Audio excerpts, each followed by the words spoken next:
আচ্ছা শুনেন না, আপনি যখন ফেসবুকে কাজ করতেছেন, ফেসবুকে তো আচ্ছা মনিটেশন আইলো, তখন তো আর্নিং হইতেছে না, তাইলে এই সময়টা যে আপনি ফেসবুকের তলে শেষ করতেছেন, এই সময়টা অন্য কাজেও লাগাইতে পারেন।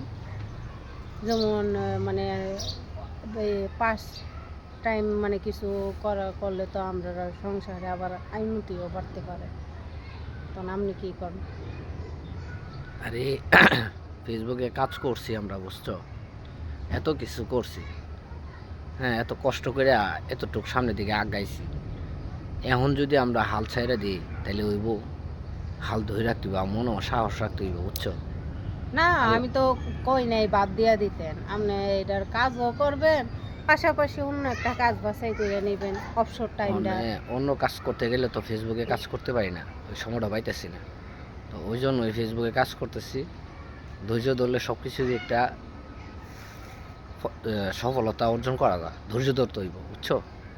আমরা ভাঙ্গা পড়লে হবে না, আমাদের ধৈর্য রাখতে হবে এবং মনোবলটা আমাদের শক্ত রাখতে হবে।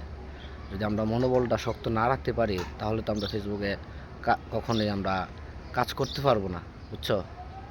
ফেসবুকে কাজ করতে বুঝছি। হলে ধৈর্য রাখতে হবে। হয়তো তোমার কথা ঠিক আছে, হ্যাঁ, পাশাপাশি অন্য কিছু একটা করা যায় বা করতে পারি, কিন্তু ফেসবুকে যে কাজ করি তার জন্য তো পারি না।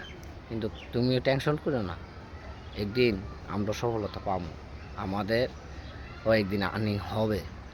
হয়তো এখন হচ্ছে না, কিন্তু একদিন হবে, এই আশাটা রাখবা মনের ভিতর সবসময়, বুঝছো?